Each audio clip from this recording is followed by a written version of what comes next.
کہ آل رسول سے بھی جڑے رہیے اور صحابہ رسول سے بھی جڑے رہیے، اسی میں ہماری بھلائی ہے۔ اگر کسی ایک کو بھی چھوڑا تو ہم لوگ گمراہ ہو جائیں گے۔ ہمیں صحابہ کرام کا راستہ بھی اپنانا چاہیے اور آل رسول سے محبت بھی کرنی چاہیے۔ پیر سید اظہر علی صاحب قبلہ رحمۃ اللہ علیہ کو ہم نے ہوش سنبھالنے کے بعد اپنی آنکھوں سے دارالعلوم اسحاقیہ میں دیکھا۔ والد صاحب قبلہ مفتی اعظم راجستھان نے ان کو تعلیم و تربیت کے لیے 50 کی دہائی میں اپنے استاد گرامی مولانا اجمل شاہ صاحب رحمۃ اللہ علیہ کے مدرسہ عجم العلوم سنبھل بھیجا تھا۔ اس میں مولانا مختار صاحب مرحوم جودھ پور اور مولانا غلام معین الدین صاحب میڑتا سٹی والے بھی ساتھ ساتھ تھے۔ اس دور میں مدرسہ اسحاقیہ ابتدائی منزل میں تھا۔ پیر صاحب کے نانا جان کو بھی ہم نے دیکھا، حضرت سے بڑی محبت فرماتے تھے، بلکہ والد صاحب نے پیر صاحب کے نانا جان کو یہ مشورہ دیا تھا کہ پیر سید اظہر علی کو آپ تعلیم کے لیے سنبھل بھیجیے۔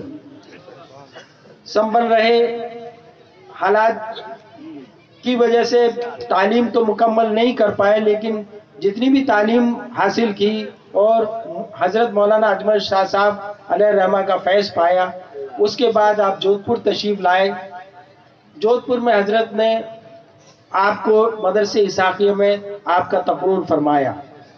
ہم نے دیکھا کہ پیر سید اظہر علی صاحب کے جو نانا جان تھے پیر محمد علی صاحب قبلہ، ان کا جودھ پور میں بڑا اثر و رسوخ تھا اور والد صاحب سے بڑی محبت فرماتے تھے۔ اور غالباً یہ سب خطہ جو ہے، یہ جو آپ کا گاؤں اساڑا وغیرہ، وہ پیر سید محمد علی صاحب سے جڑا ہوا تھا۔ جی جی۔ اس کے بعد والد صاحب اتنی محبت کرتے تھے پیر سید اظہر علی سے کہ ہمیشہ پیر صاحب کہہ کے پکارتے تھے یا سید کہہ کے پکارتے تھے، کبھی نام سید کے بغیر نہیں لیا۔ پیر سید اظہر علی نے بہت سادگی کے ساتھ زندگی گزاری، طبیعت میں خودداری تھی۔ اللہ تعالیٰ ان کے درجات کو بلند فرمائے، ان کو غریق رحمت فرمائے، ان کو کروٹ کروٹ چین عطا فرمائے۔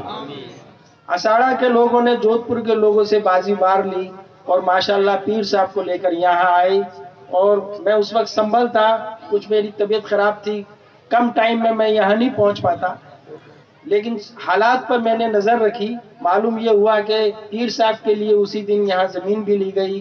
آپ جو اساڑا کے عقیدت مندوں نے ماشاءاللہ زمین بھی لی اور یہاں تدفین ہوئی، سب رپورٹیں مجھے مل رہی تھی۔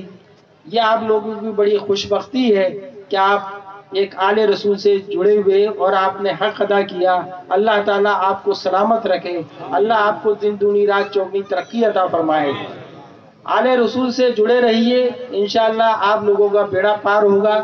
اب پیر صاحب تو بظاہر اس دنیا میں نہیں رہے، لیکن پیر صاحب کے جو شہزادگان ہیں، جانشین سید مظہر علی صاحب قبلہ، ان سے وابستہ رہیے، علماء کرام سے وابستہ رہیے۔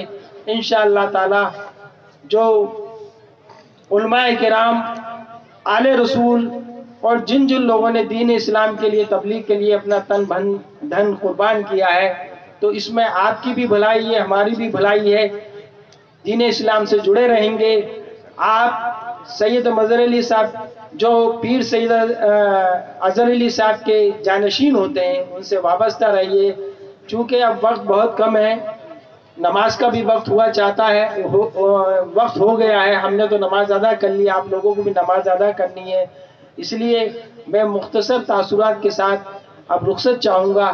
اللہ تعالیٰ آپ سبھی حضرات کو دن دگنی رات چوگنی ترقی عطا فرمائے، پیر سید اظہر علی صاحب کے مشن پر چلنے کی توفیق عطا فرمائے، ان کے درجات کو بلند فرمائے، ان کو کروٹ کروٹ چین عطا فرمائے۔ السلام علیکم۔